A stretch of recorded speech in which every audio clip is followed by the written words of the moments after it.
Ćao ljudi, danas igramo Hollow Sheet.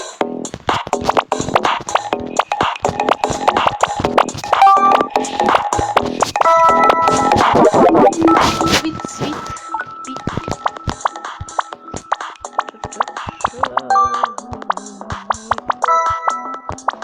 evo vidite kad se rozi, ovako,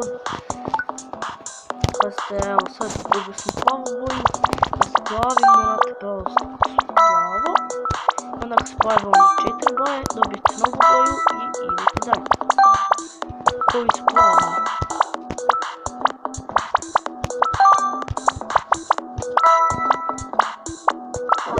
Ne znam baš dobro igrati, tek sam danas instalirao igricu. Skoro ne spadam. Da, vadim u živac. Ostao mi još jedan živac, a ono mi ide na njega.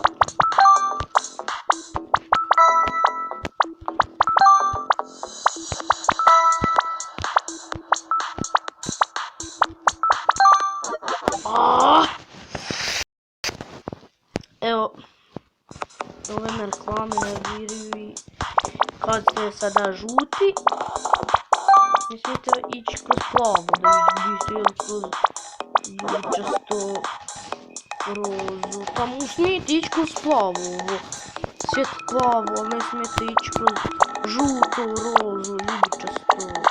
Smijete kroz žuto ako ste žuti. Rozi kroz rozu, ljubičasto kroz ljubičasto. Sad, roza.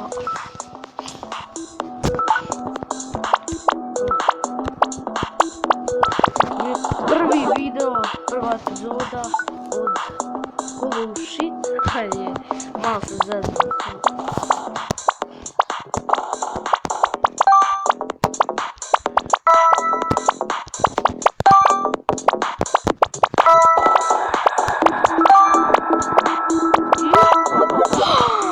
Joj, ljudi, ja mislim da bi to bilo to za ovu epizodu.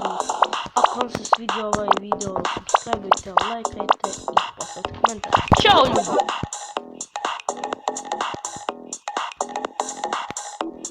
O, ljudi!